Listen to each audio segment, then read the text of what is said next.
Começa agora um programa que traz tudo sobre o livro mais lido em todos os tempos. Apresentamos O Som do Livro.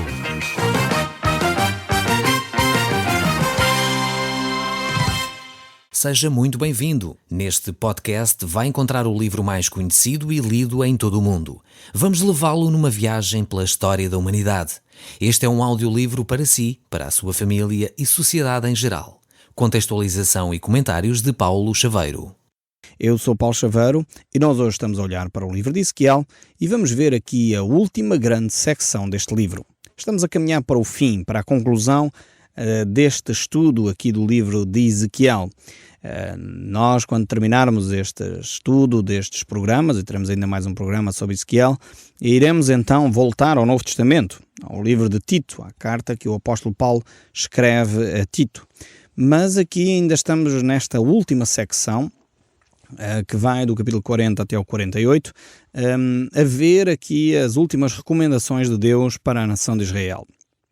Estes livros aqui, chamados Profetas Maiores, são de facto livros tremendos, que têm uma mensagem profunda, também atual para nós, que são o livro de Isaías, Jeremias e Ezequiel. Eles mostram como Deus é o Deus que cuida do seu povo, é o Deus que julga as nações, é o Deus que também é correto, é coerente, é o Deus que corrige aqueles que ama. Realmente este é o Deus da Bíblia. É um Deus que não é o Pai Natal, mas também não é um Deus que é um Deus bárbaro, um Deus terrível, que está sempre a procurar punir as pessoas por tudo e por nada. Não, de forma alguma. É um Deus que ama, é um Deus que quer ver restaurada a vida das pessoas, mas ao mesmo tempo é um Deus que não deixa de punir o que é errado. Então é este Deus que é equilibrado, um Deus que é justo, um Deus que é sério, um Deus que é coerente consigo mesmo e com a sua mensagem que nós encontramos aqui nas páginas da Bíblia. E vemos como Ezequiel mostra quem é este Deus e mostra como Deus, num futuro próximo para a nação de Israel, iria restaurar esta nação.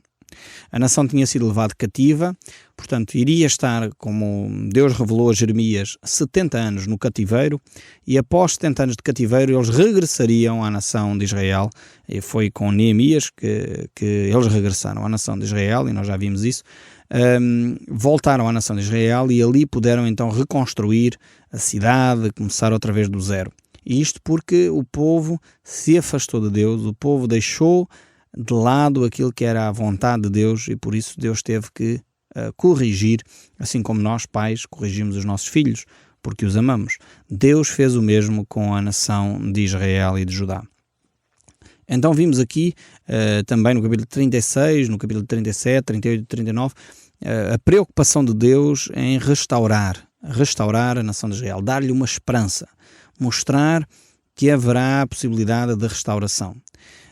E será esse período de restauração, será um período que iria acontecer 70 anos depois do cativeiro, mas ao mesmo tempo Deus estava a falar na sua plenitude num período mais distante, chamado milénio, onde de facto a nação de Israel e a grande tribulação, aquele período ali, será a nação de Israel com uma preponderância de novo muito significativa na história da humanidade, visto que a Igreja será retirada nesse período para junto do Senhor e por isso mesmo então a nação de Israel tomará de novo uma importância grande nessa altura. Num curto período de tempo vemos que naquela altura, num futuro ainda, haverá um tratado de paz que será estabelecido com as nações, portanto os conflitos mundiais vão levar a com que o anticristo assuma o poderio do mundo e vai ser uma forma provavelmente até democrática, eleita. Ele vai trazer à partida uma mensagem de esperança e de paz, vai tentar restaurar a paz mundial. Portanto, o que vai anteceder isto serão eventualmente conflitos, fomes e guerras, mas que não é de larga escala. E depois vemos que essa paz a meio tempo, depois de um curto período de tempo, será quebrada pelo anticristo e ele então imporá a sua ditadura, de uma forma tremenda. Aliás, nós já temos visto este modelo a repetir-se. Se estamos bem lembrados de Hitler, a coisa não começou logo com um poderio déspota, de forma alguma. Ele começou, enfim, implementando algumas medidas muito atraentes para a população, baixar o desemprego, aumentar a capacidade económica dos seus habitantes. Vemos que ele começou bem. Só que depois, pouco tempo depois, enfim, começa com aqueles ideais arianos e começa a expandir e a subjugar os judeus, os ciganos e todas as outras raças que não pertenciam à raça ariana, subjugando os povos, maltratando as pessoas, discriminando e chacinando, criando genocídios terríveis, como nós sabemos, pouco tempo depois de ter chegado ao poder, até de uma forma democrática. Então já temos um caso, portanto, já temos, pelo menos deveríamos aprender com a história, só que infelizmente nós seres humanos não aprendemos muito com a história, temos uma mente muito curta e é por isso que os políticos se aproveitam disso e fazem coisas terríveis durante 3 anos e no último ano, enfim, aparecem com um discurso muito positivista, dão ali um retoque em algumas medidas e a malta vai toda atrás e volta tudo a votar nas mesmas pessoas. Precisamos ter um bocadinho de uma mente mais crítica, uma análise mais crítica daquilo que ocorre ao nosso redor. Mas no fundo será assim que o Anticristo irá estabelecer o seu reino. E diz o texto bíblico, o próprio Senhor Jesus Cristo nos afirma, que se esse tempo não fosse abreviado, seria uma situação muito complicada. Mateus 24, 22 diz, eu vou ler mesmo esse texto, diz assim, não tivesse aqueles dias sido abreviados, ninguém seria salvo. Mas por causa dos escolhidos, tais dias serão abreviados. E aqui os escolhidos está a falar da nação de Israel. Vemos de facto que este período não é um período, portanto, o chamado período da grande tribulação, em que o Anticristo vai estabelecer o seu reino. Não é um período para a Igreja, e há muitos livros e filmes feitos em torno deste tema, que nos poderão elucidar, não são a Bíblia, como é óbvio, mas poderão elucidar o que é que poderá ocorrer neste período. São livros muito interessantes para quem gosta de analisar esta altura da história da humanidade, que será o final dos tempos, antes de que ocorra, de facto, aquelas grandes catástrofes que o livro do Apocalipse nos descreve. Então este período da grande tribulação, portanto, é nessa altura que acontece todo aquele fenómenos que nós vemos descritos no livro do Apocalipse. Então temos aqui este período da grande tribulação, onde o Anticristo será o principal governante. Ele terá como assessoria um profeta, podemos dizer assim, um fator religioso que irá acompanhar. Também haverá um falso profeta que andará com ele, proclamará, enfim, mentiras religiosas a respeito de Cristo e a respeito também dele, no sentido de levar as pessoas a adorá-lo, venerá-lo, etc. Então vemos que a conjugação política, a conjugação religiosa, a conjugação económica e militar estarão em consonância e o Anticristo terá todo o poder para poder controlar o mundo. Hoje em dia, se nós analisarmos bem, há alguns anos atrás nós pensávamos, bem, isto é praticamente impossível isto acontecer, não há condições de forma alguma para que isto aconteça. E na realidade hoje, quando nós analisamos a tecnologia existente, é fácil de entender como o Anticristo governará as nações. Mesmo hoje, qualquer pessoa com um simples computador portátil em qualquer parte do mundo tem acesso com uma precisão tremenda àquilo que acontece nas várias cidades do mundo. Estamos a falar do Google Earth, um programa informático que nos dá acesso para visionarmos praticamente não em tempo real ainda, mas talvez não vá demorar muito tempo a chegarmos aí, dá-nos facilidade de vermos o que está a ocorrer em todo o mundo, ver as cidades, é muito giro, eu próprio tenho usado. Não estou a dizer com isto que esses temas são do Anticristo, não é isso que eu disse, atenção. Mas o Anticristo irá usar a tecnologia existente para poder controlar o mundo. E hoje em dia há muita coisa que poderá ser usada, por exemplo, chips que estão a ser pensados para implementar nas pessoas, já estão prontos. Há localidades, aliás, que já estão a utilizar esses chips para localizar pessoas, por exemplo, na América Latina. Havia alguns indicadores que diziam que na Itália era para ser implementado esse sistema para a segurança social. Algumas localidades em Espanha já estão a usar esse chip como cartão multibanco. Coisas deste género que parecem ser inocentes, mas que estão a preparar o caminho para que o anticristo se estabeleça na nossa terra e possa então reinar com toda a propriedade. A Bíblia falava e fala numa marca que estaria na mão ou na testa, ou hoje em dia, com esses implantes que se supostamente irão substituir cartões de identificação, cartão de contribuinte, cartão de segurança social, cartão multibanco e outros, passamos a perceber porque é que a Bíblia fala de uma marca com a qual quem não a tiver não poderá nem comprar nem vender. É interessante ver o que a Bíblia diz e é interessante ver a tecnologia a evoluir num sentido de levar o anticristo a estabelecer o seu reino. Então, estejamos atentos àquilo que ocorre, não entremos em pânico, a ideia não é essa, mas é percebermos que de facto os dias se abreviam.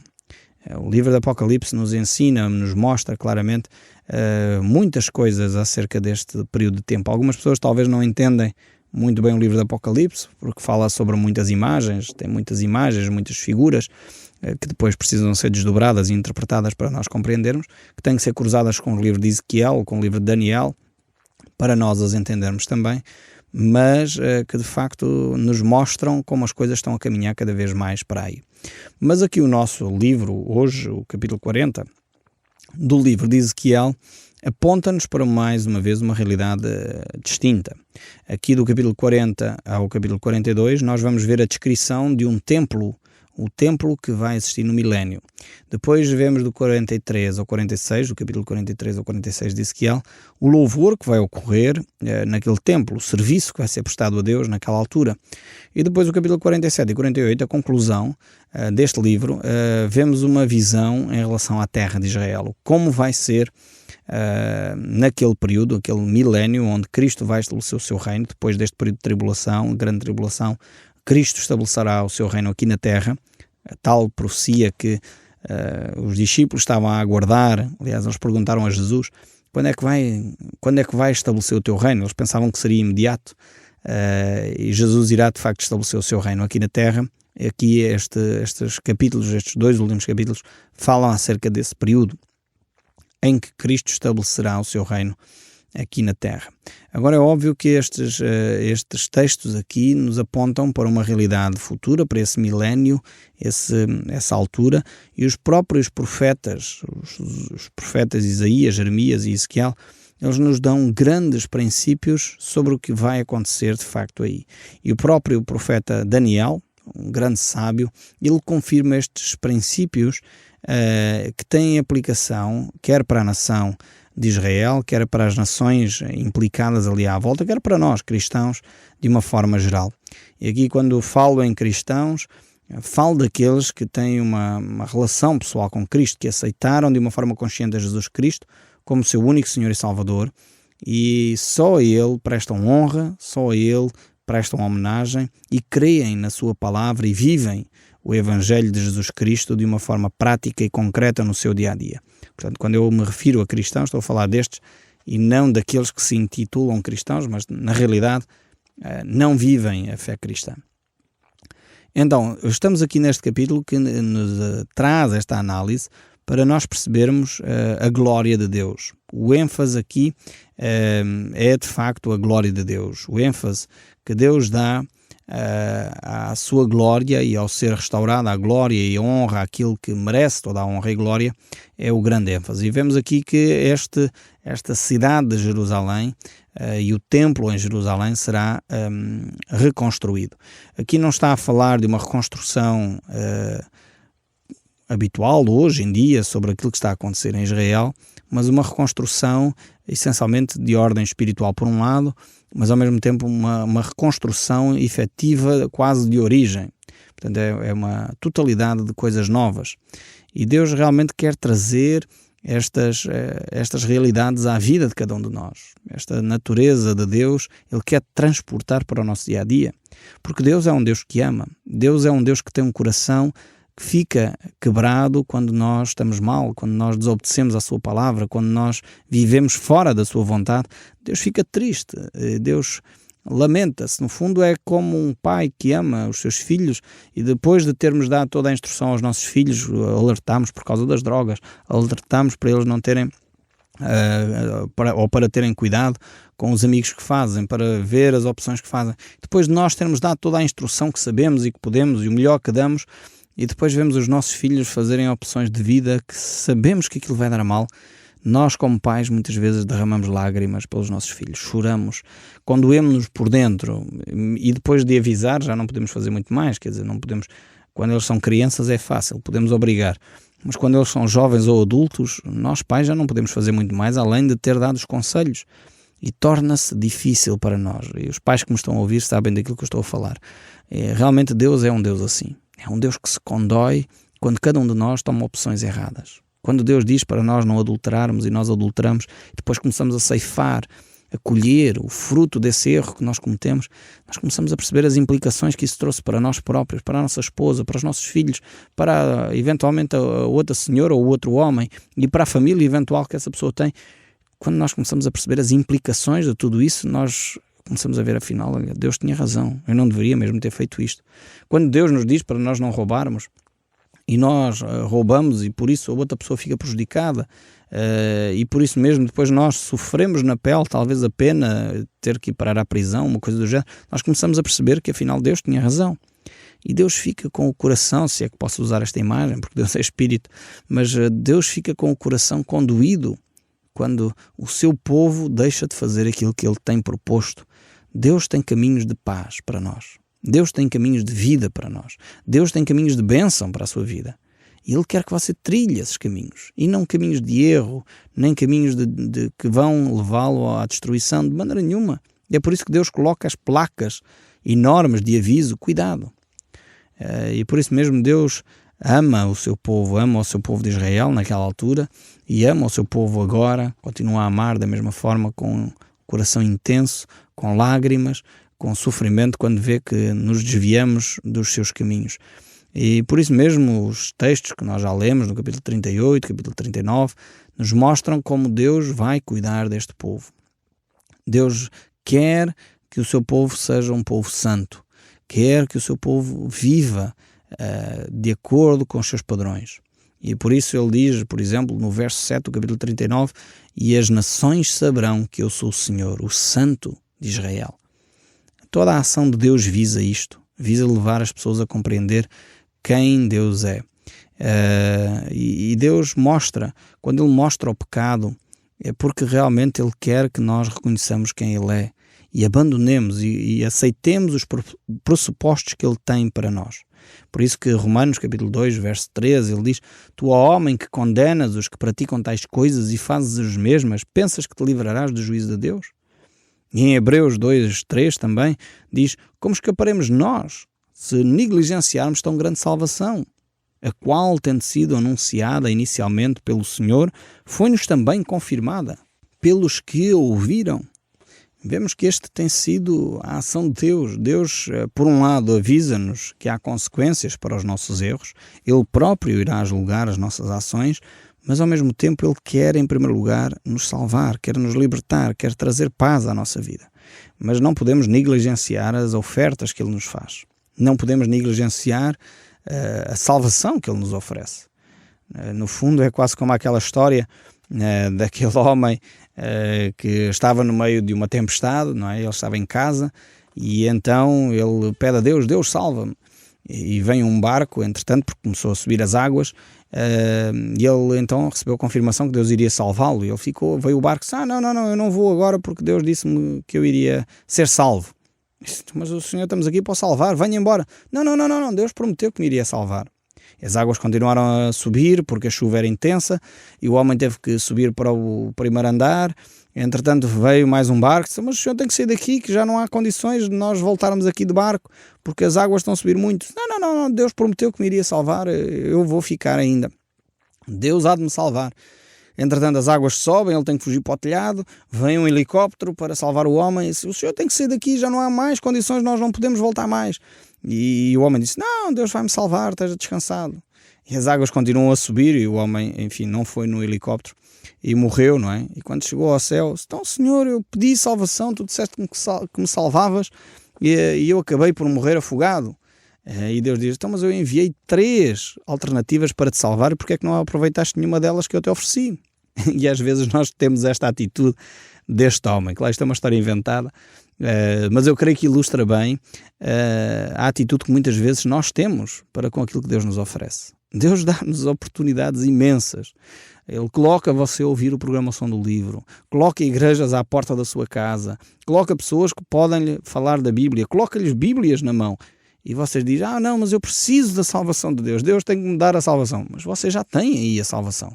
É só abrir a sua Bíblia, começar a estudar, é só começar a ouvir o programa Som do Livro, é só começar a conviver numa comunidade onde a Bíblia é ensinada. Porque a salvação está aí, está à sua porta. Apanha, porque Deus quer dar-lhe uma oportunidade. Não despreze, não negligencie, como diz aqui o livro de Hebreus, não negligencie esta oferta de Deus. Realmente Deus quer dar-nos esta oportunidade de salvação. Deus quer dar-nos uma oportunidade tremenda de vida. E é essa vida em abundância que Deus lhe oferece neste momento. Compete-lhe a si aceitar e receber. Não fazer a mesma coisa que fez aquele homem do telhado, que desperdiçou todas as oportunidades. Nós diríamos, bem, que loucura, então, se isto fosse verdade, seria a maior burrice que alguém poderia tomar. Nós diríamos, quer dizer, é aberrante pensar numa coisa destas. Mas nós fazemos-lo em relação à vida espiritual. Deus dá-nos a oferta da salvação. Deus diz, eu posso te livrar do inferno, eu posso te livrar da perdição eterna. E nós dizemos, mas não sei bem se vai acontecer, e como tal, tenho dúvidas, não quero acreditar muito nisso, eu vou viver a minha vidinha. Deus diz, não é assim. Eu tenho-te dado todas as oportunidades, o meu filho morreu na cruz. Cristo não morreu na cruz simplesmente para nós podermos ter um crucifixo bonito em casa.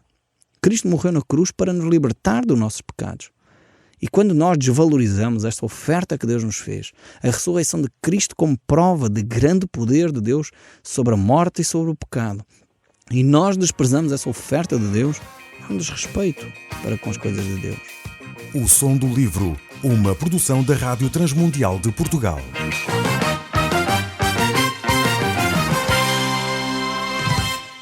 RTM. Conhece todos os nossos programas em rtmportugal.org. Uma produção da Rádio Transmundial de Portugal.